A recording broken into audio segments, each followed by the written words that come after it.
Do, do, do. All right, what's up, everybody? This is Daniel Baird from AdWords Nerds. Happy to see you this morning. We're going live on Facebook because I wanted to talk about this, and I don't think I'm going to have time to write a whole blog post about it today.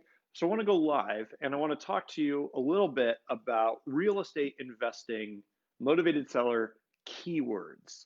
And my goal here is that I'm going to drop a little bit of knowledge on you that perhaps you don't expect.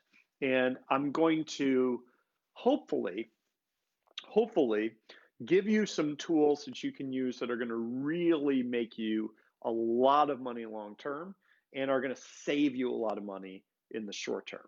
So powerful stuff. And I'm going to call this what we talk about when we talk about keywords. Okay. I think there is kind of a misperception by most real estate investors that the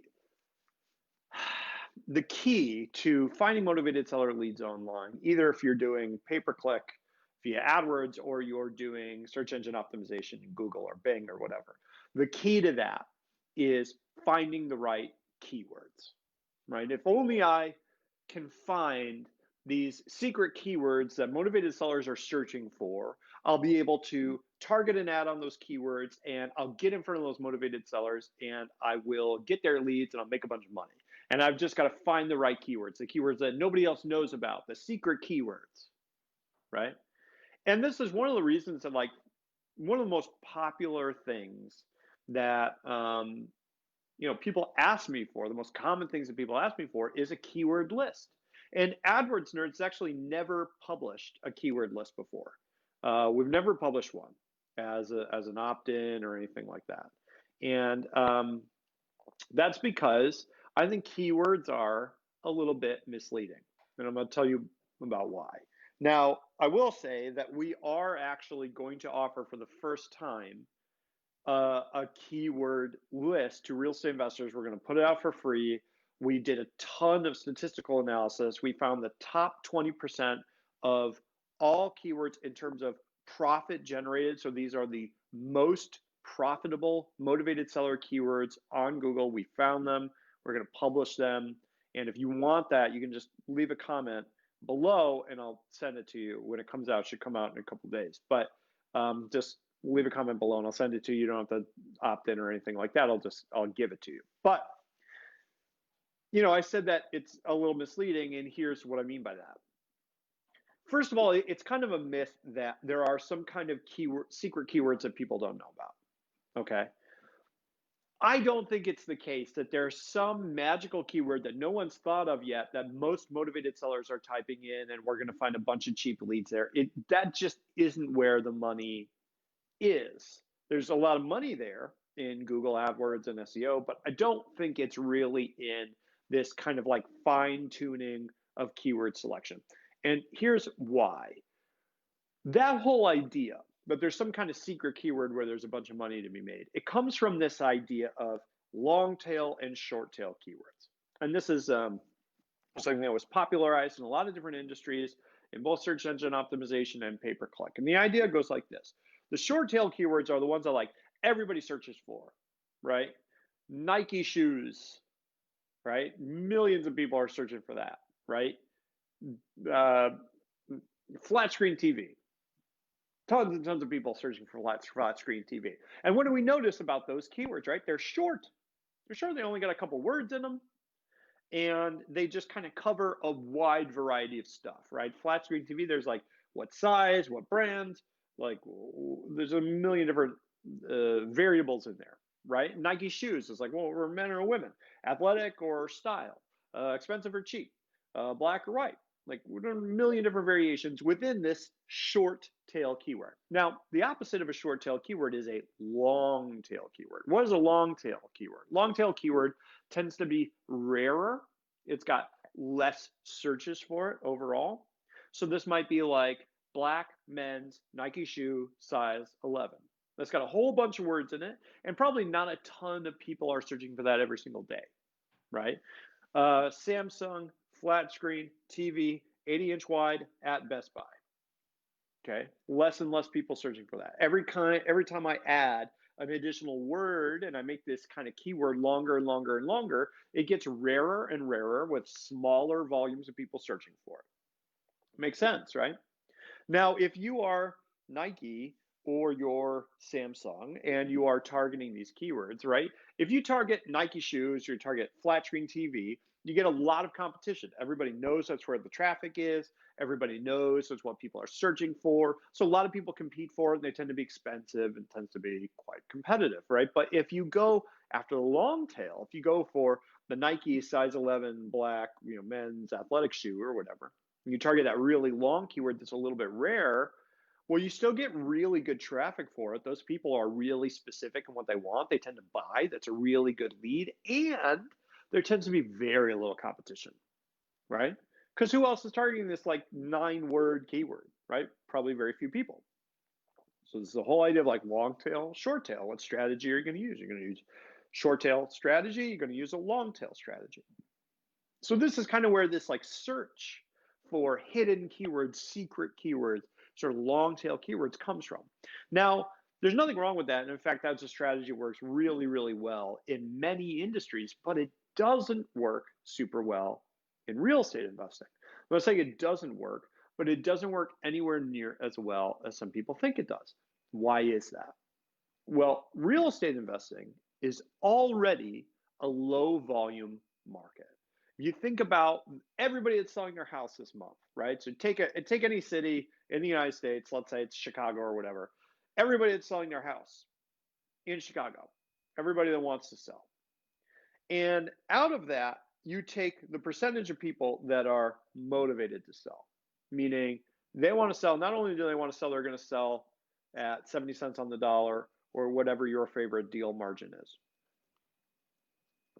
So that's a much tinier percentage of people, right?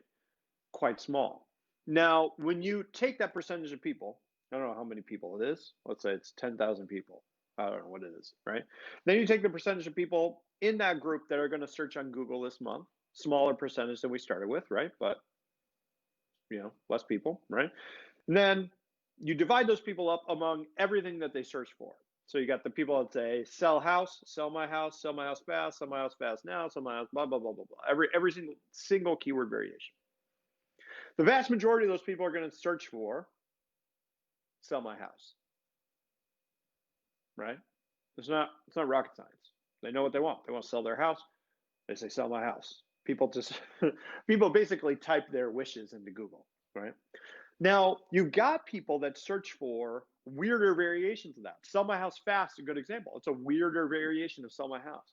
Sell my house fast, Salt Lake City, even weirder variation of that. Sell my house fast, Salt Lake City now, even weirder than that. But the problem is when we get away from the short tail, because we're already starting with a small volume of people, the volume of people in the long tail keywords shrinks to almost nothing. I mean, we're talking searches that, get me out of pre-foreclosure or something like that. That might have in any given market that an investor is investing in, 5 searches a month. Now, if there are 5 searches a month and you get, which by the way is a good click-through rate on an ad, 3% click-through rate, and then you get 10% of those people to convert, that's not a deal a month. That's a couple deals a year. So what ends up happening is that it's not that the long tail keywords are bad. In fact, you can get really cheap leads, really high quality leads using long tail keywords. So the problem is they're slow, and they're so slow that it looks like inactivity. Now, if you're a real estate investor, one of your problems is probably going to be that it's not even a problem. I'm not going to put it that way. That's putting it way too strong. One of your frameworks is going to be that you need to see a return on investment on the money that you're spending. That's totally normal. That's what investing is. Of course you need to see a return on investment. If you look into account and you see a long tail keyword that's not producing anything, you say, well, I can just cut this. So it's not that long tail keywords don't work. It's not that they're bad. The problem is that they're slow. So we get into the space where the challenge is not so much which weird keywords can I find in my market that are going to produce a bunch of deals. Those keywords are there, you can find them. The problem is they're really specific to your market most of the time, and they get very little search volume. Most of the volume, motivated seller traffic, comes from a very tiny percentage of all the keywords that real estate investors target. Sell my house fast. These are not wild variations that people haven't heard about. So one of the reasons we've never put out a keyword guide until now is that the keywords by themselves are not really enough. It doesn't having the list doesn't make you the money. So you might be saying, well, Dan, like what does make you the money? A couple different things. One, I think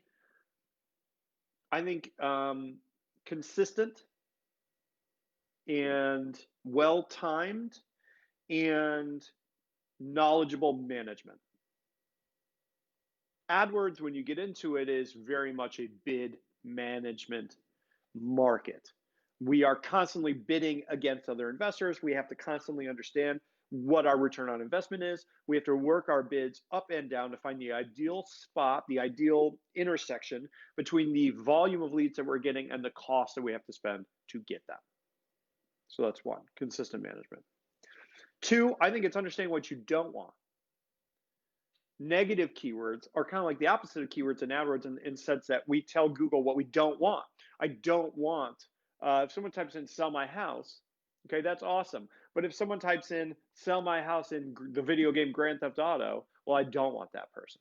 So we use negative keywords. We say nothing that includes Grand Theft Auto, and that prevents Google from showing our ad, saves us some money.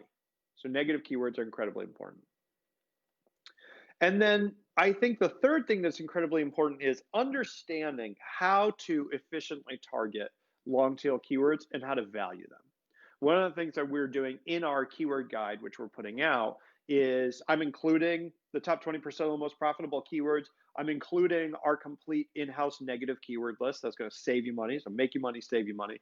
But then we're also including a tool we use for our clients. It essentially takes the keywords that we want to target and builds out long tail variations of those keywords using our market. So for example, my market's Chicago, right? And I have sell my house fast. I might want to have like sell my house fast Chicago. And I might want to target that in a variety of ways. They're going to tell Google how much variation I'm comfortable with, what they want to give me, all that stuff, right? So we've built a tool that does that for us, essentially a spreadsheet that kind of does it all for us automatically. I'm going to include that in the keyword guide as well. So like, this is what I talked about when I said, I think the goal of the keyword guide is not just to give people a list of keywords, which kind of pretends to be this big, awesome secret thing. The goal is to give people a tool that's going to make them money in the long term, save them money in the short term, and make that whole process easier. So that's what we talk about when we talk about keywords. I hope this makes sense. Like I said, if you want the keyword guide, we're going to put it out in the next couple of days. Just leave a comment below. I will send it to you, and I'd love to know your thoughts. Our goal is for that to be the best tool for keywords that investors have ever seen. We're going to keep it updated. It's going to be awesome. So let me know if you're interested in that. This is Daniel Barrett signing off. Go and have an awesome day. I'll talk to you soon. Cheers.